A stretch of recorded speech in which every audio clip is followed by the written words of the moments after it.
I-share ko lang yung gawain sa bahay.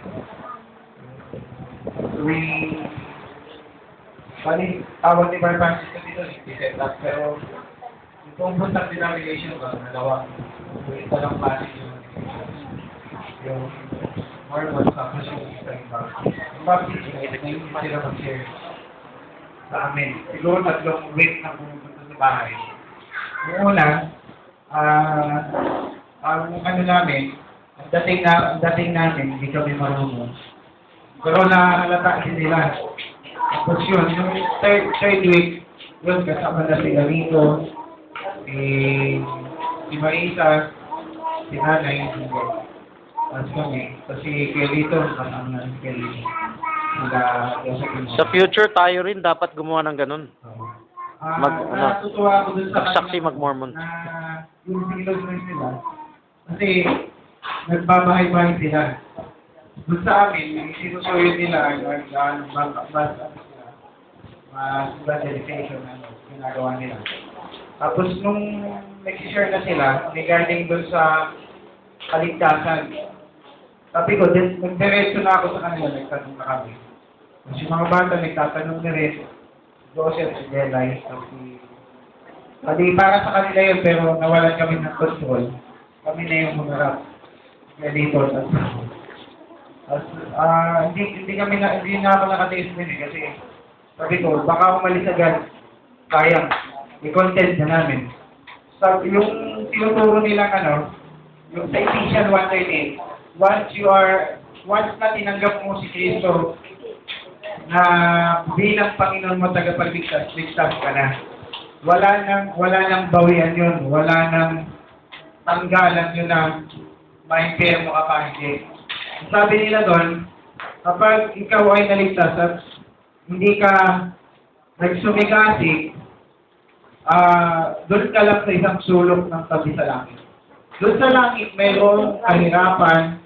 Kung may kahirapan sa lupa, may kahirapan doon sa langit. Bakit? Kasi doon ka lang sa isang tabi, umiiyak ka doon, lumukmukha, maghapon, magnamag, umiiyak, pero ligtas ka naman.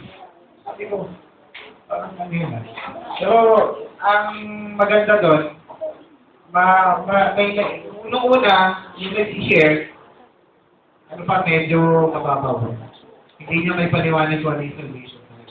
Pero yung pangalawa, medyo na gano'n. Alam niyo ba, yung babae sa kanila, yun yung nakakasagot ng tanong namin. Pero yung dalawang manggagawa na lalaki, din lang kayo sagutin. Ganito, ganyan na sila. Pero yung babae, simple lang sa sumagot.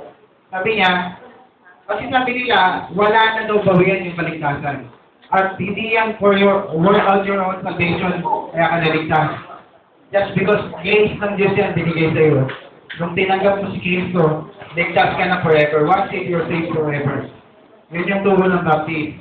Pero sabi nila, tinanong namin, paano yung blotted out the name, yung sa book of life. Tapos ano yung sabi doon sa Revelation chapter 2 na I will remove the candlestick. At doon sa chapter 3 naman, na 17, yung I will spew thee in my mouth. Sabi ko, anong ibig sabihin yan?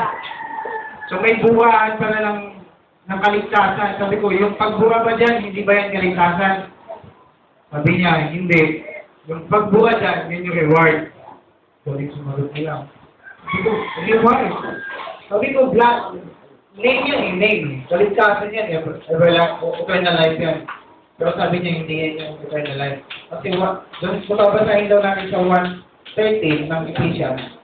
One saved, you're saved. Yung, sabi doon, it is gift of God na hindi pwedeng bigay bawi. Totoo naman yan. Pero nagtanong kami, paano yung 14, ng Ephesians 1:14? Ano yung earnest ko? Yung earnest ba doon ay buo o partial lang? Hindi sila makapayag na may partial salvation. Gusto nila fullness, one Savior saved. At sabi naman nila, ang maganda doon, kahit sabi niya, kapag nung naligtas ka, kaya ka gumawa ng mabuting gawa. Hindi nung gumawa ka ng mabuting gawa, kaya ka naligtas. Hindi. Pero amen naman tayo dyan.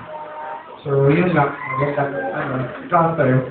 Kung gusto niyo nga palang magpa-Bible study sa kanila, mag-inquire lang kayo sa akin. Nagtigay ko sa inyo siya. Nagsit lang po. Nagsit lang po. Nagsit lang po. Sabi ko, hindi mo alam kung pa.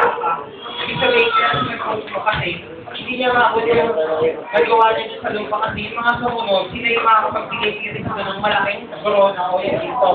Ikaw, sabi doon, kaya hindi mo nabigay, kapag hindi nila yung pinto mo kung nag-autolog lang.